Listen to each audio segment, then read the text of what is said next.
Nange amanya gange nze Prince Omar lero nayogeddeko ne mwami Kakande chairman w'ekisenyi mbadde ndaba ku mbeera like ebintu ebiyitayita ku TV nga boogera ku bintu like nga boogera ku lwadde obuno obuyita coronavirus so neŋŋamba abantu abasinga otwogera ku kirwadde kino tetukirako mu muntu wa bulijjo muyambako abasinga babyogera ne basigala mu mayumba gaabwe okitegeera so waliwo abantu bangi nnyo mu ggwanga buno abalina obusobozi okuyamba abantu mu mbeera eno egudde mu ggwanga naye ate abasinga mwe mubyogera eyo ekituluma mubikomya ku TV. Nze Omar nganze omuyimbi nga tuvudde muno babiyimbi wamuno banyimba kindi muna Uganda nganze ate wenzija mbifonga bino mulimu abavubuka nganze mulimu abaana abakyasoma nganze mulimu abavubuka abakyagoba ebiroto nganze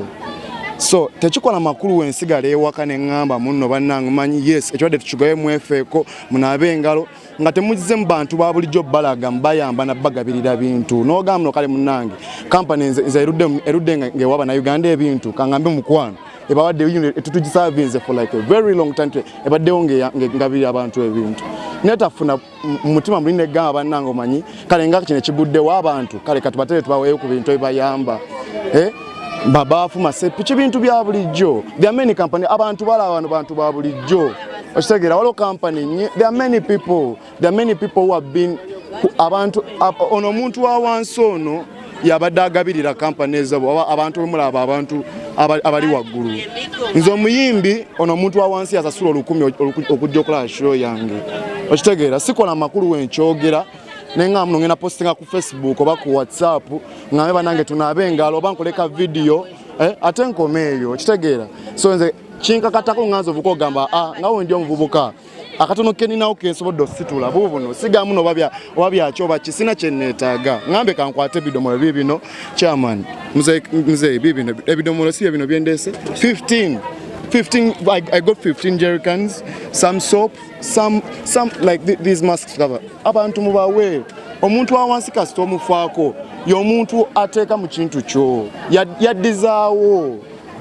kubanga mwena abasinga badde mubyogerako nyamba musigarewo muti ekirwadde kize mwena mudduka mayumba gammwe naye eno wansi waliwo n'abaana abatamanyi muno sanitizer gikozesa wooti mbunaaba nti okitegeera right now katizo company is a health izina kubanga zili eno muntu wa wansi asomesa omwana okitegeera agamba omwana muno n'abengalo wootigira wooti babalage okitegeera. Look at the situation that we are in and be sympathetic. Mwe kuya mumitima mugambe bana abantu bana Uganda batubeeredde mu buli kimu okitegeera omuntu wa wansi nakubeererawo nnyo abantu bana ababulijjo sensitize them, give back to them okitegeera. You have what you give. Go kwata kakwata ogambe kale nzenze gundi ne gundi nakute sabuni na mutadde wulu okitegeera teri agala muno oba we are here to get anything but ngagwo omuntu wekube mutima ogambe it's time in this tuli mukasera sika kabizigizigi nnyo kya mchairman kasera kazibu nnyo abana bali kufa noka event ekirwadde kiri kula bukuzi ne tweberere mu tukwatire wamu okitegeera aleta kyetagisa kusitula bingi no papa kwata box ya sabuni yino kirira wansi gamba muno bannange mumanyi nagabidde banakyalo babali wansi nabawaddeyo kino kye nabawaddeyo okitegeedde ni tekyetaaga bingi akatono kuulazeeko nokotandise katandika akalala okitegeera. So chairman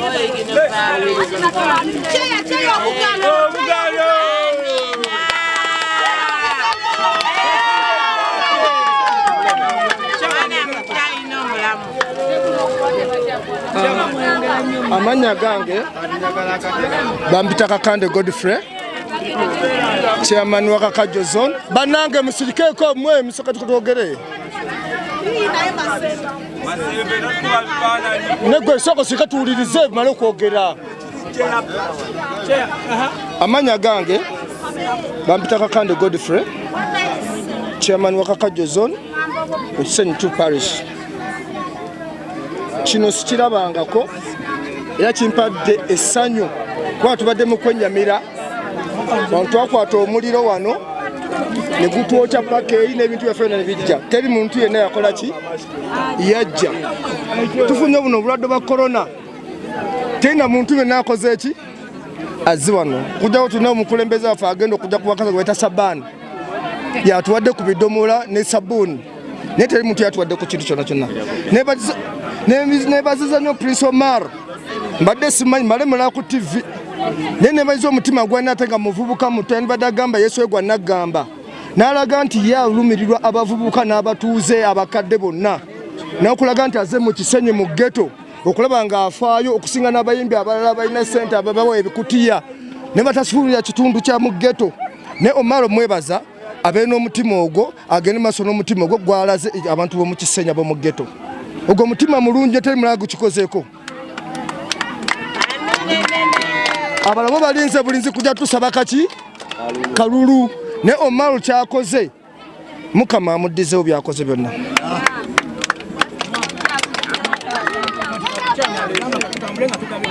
nga tugabirako badde byaze nayo bitono agenda kuweereza ebirala nga tugabirako omuntu kwomu kwomu tandikire wa jjajja wano jjajja aliwa Jaja mwalimu. No, like ensonga siga muno maziga naye kibakulumirirwa olaba njaga tube realistic njaga tube nemmeme elumirirwa abantu abasinga mwana babaga muno sambu baba yambo bababererawo naye bali mayumba gaabwe teri muntu yena yekuya kumutana n'agamba manyi kanzikire wansi ku muntu wa wansi mukwase lusuuka sabbuuni kasenya muyambeko wana kati kantu katono nnyo weekati tekatwala mitwalo 10 tekatwala mitwalo 3 tekatwala na 15 bro kati mbulia muganda wange bro mbulia kati kuracho omwana mbulia kuracho omwana ali ku street abatononya muntu gwabba okitegera mwana nga balina tubeererawo tebasobola tubeererawo okitegera muno buntu butono nnyo giravu boxi zize mukwata kuba twali abantu bagana omwambale okitegera nemmere nina koko tujja mu microphone dalo muwa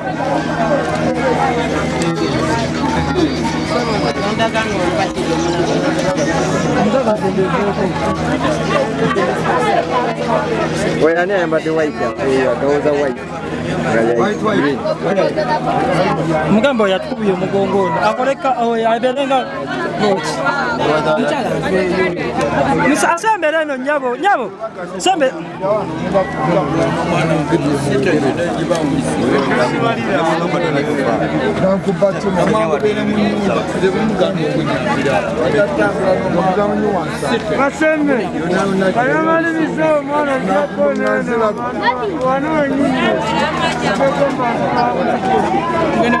uno mchala bambi sabera asa uko tena alida sabera ngaba mchoko mzee masembe kwa batimida ate mzai wale wakaselekte kamba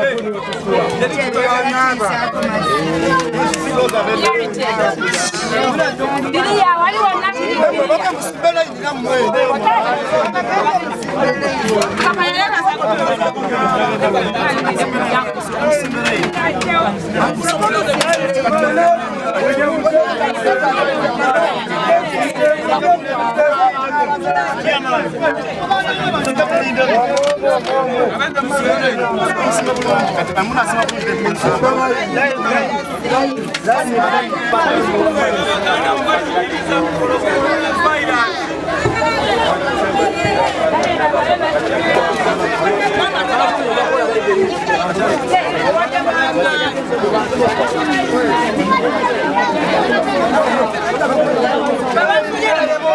Baba